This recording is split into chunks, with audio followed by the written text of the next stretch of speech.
Friday, December 27. We trust you had an enjoyable Christmas. CDC springs into action after flash flooding in Leguan communities, and President Granger attends Christmas Mass. Welcome to InfoHub. Late Tuesday afternoon, the Civil Defense Commission received reports of flooding in Endeavour and Amsterdam on the island of Leguan in Region 3. On Christmas Day, a team was dispatched to distribute hampers with cleaning supplies and conduct a needs assessment.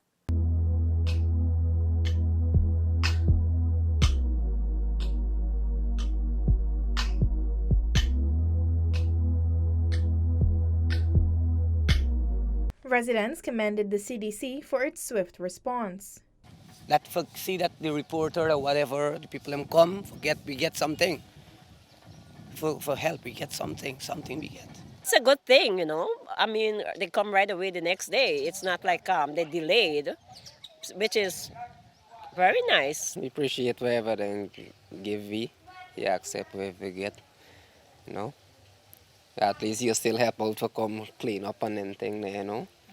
Yeah, we appreciate whatever they do there. The initial assessment indicated that approximately 30 homes were inundated with water between 6 and 9 inches. It was determined that the flooding occurred as a result of a coker door that gave way during the high tides.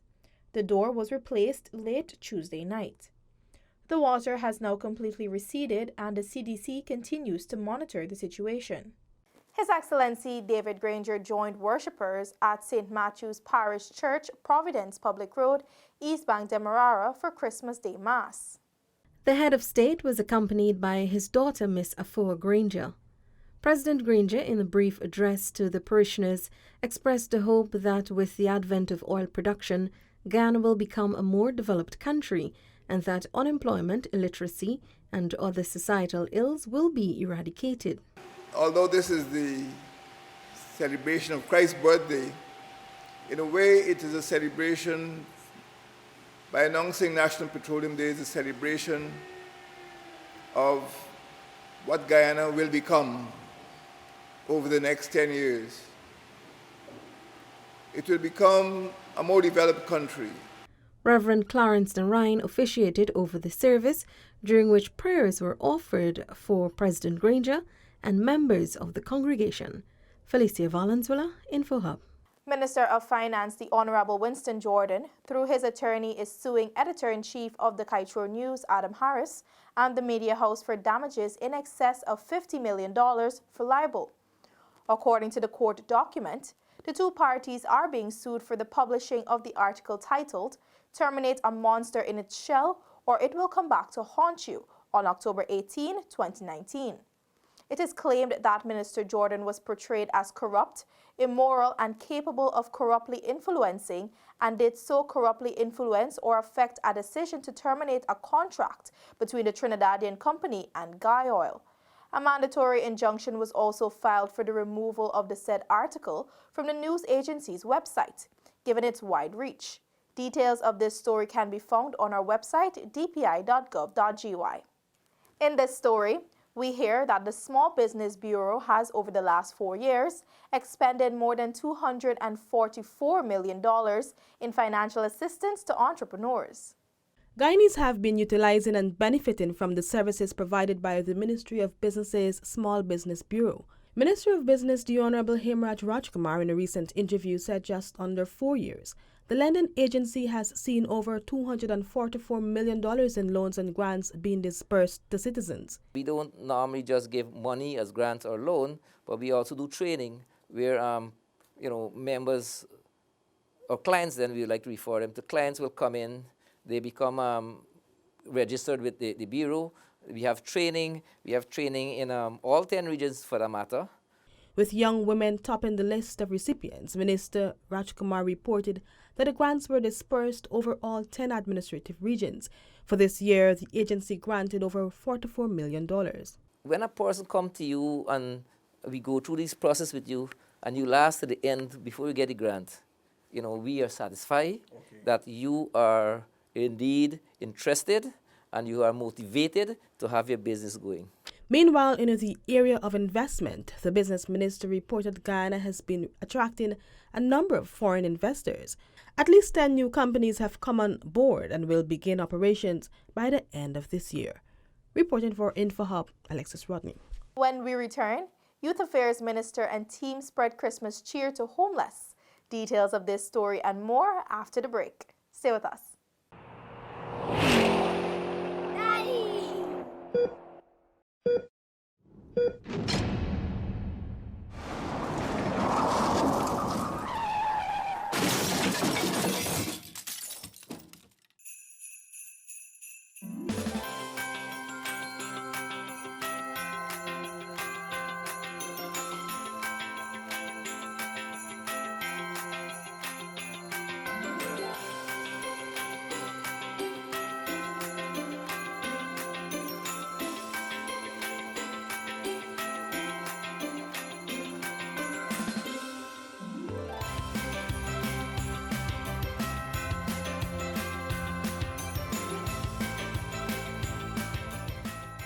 Welcome back.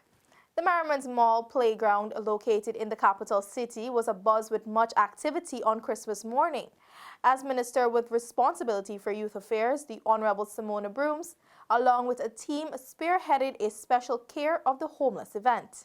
Bright and early Christmas morning, Minister with responsibility for youth affairs, the Honourable Simona Brooms and team, along with the King's family from Dominion House, transformed the Merriman's Mall playground into a boutique, barbershop, and a salon with facilities to shower and clean up, and then finally an open-air restaurant.